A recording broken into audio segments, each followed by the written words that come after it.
Welcome to the Power 9. Today we'll be going over a Narset Enlightened Master commander deck based around taking extra turns and extra combats. It's a very competitive deck that focuses on her ability to cast things for free and get things off the top whenever you exile the top 4 cards with her attack trigger.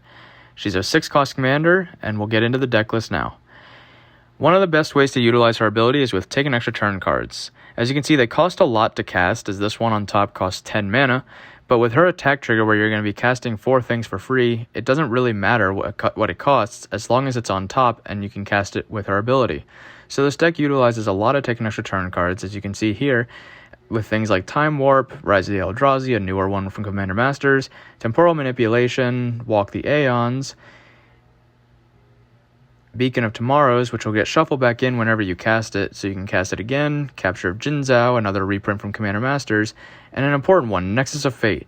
Nexus of Fate combos with another card from the deck called Enter the Infinite, which allows you to take infinite extra turns whenever you cast Enter the Infinite and put Nexus of Fate right back on top. With its ability to go back into the graveyard after you cast it and shuffle it back in, if it's the only card in there, you'll be able to take infinite extra turns when you draw it on the extra turn. You've also got other cards like Expropriate, Teferi Master of Time, Temporal Trespass, Alrund's Epiphany, and Temporal Mastery. Due to Narset's attack trigger, you're going to want to be able to utilize that as many ways as you can. When you attack with her, there's a chance that you might not be able to hit something that you'll be able to cast off of her, like an extra turn card or some other impactful spell. So you're going to want to have stuff in there that allows you to do it as many times as you can in one turn. So we filled the deck with a couple taking extra combat steps as well, that allows you to use her ability as many times per turn as you can find. If you hit one of these, it'll allow you to take an extra combat and get her triggered ability another time. So we have things in there like Seize the Day, Relentless Assault, Aggravated Assault, and Fury of the Horde. Aggravated Assault's important because as long as you have the mana to activate it, you'll be able to do it as many times as you want per turn and be able to take as many extra combats. So as you might have noticed, Narset is a 6-cost commander. She costs 3 generic and 1 blue, 1 white, and 1 red. Because of that, she's pretty hard to cast early, but that's why we filled the deck with a lot of utility mana rocks, especially things with 0 mana cost. 0 mana cost means you can play it without having to even tap any mana, which allows you to use the lands that you played on that turn for anything else that you might have had in your hand. So, we have a couple 0 mana rocks in here like Jeweled Lotus, Lotus Petal, and Chrome Mox. Jeweled Lotus is important because it's basically a dulled down version of Black Lotus, one of the Power 9s. Black Lotus was a busted card from the first Magic set and read 0 mana artifact that you could sacrifice for 3 mana of any one color. It's pretty much the same as what we're going on here, but it can only be used on your commander.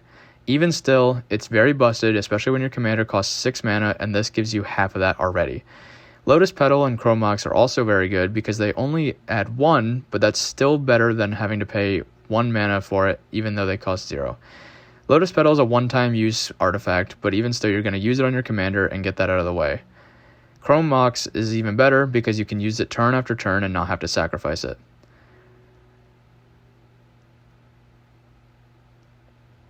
Other artifacts that we have in here that add mana are stuff like Mana Vault and Soul Ring that are 1-cost mana rocks that add more than what you're paying for. Mana Vault adds 3 mana for 1, and Soul Ring adds 2 for 1. There's also the Talismans that add colored mana, like Talisman of Conviction and Creativity from the Doctor Who set, and then Arcane Signet and Thought Vessel. Also, there's more utility instants and sorceries that instead of hitting something like an extra turn spell, you'll be able to hit one of these that allows you to do something impactful depending on how you set up your turn. Things like Mind's Desire lets you cast things for free like your commander does, but adds another copy of it for every thing you casted before it.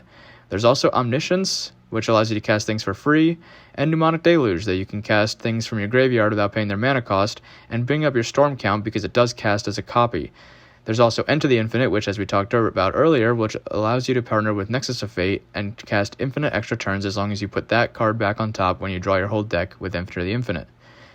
Lastly, there's Approach of the Second Sun, which is a very important card from a couple sets ago, which allows you to cast it twice, and then if you cast it the second time, you win the game. The first time it goes 7th from the top, and then the last time you cast it for free.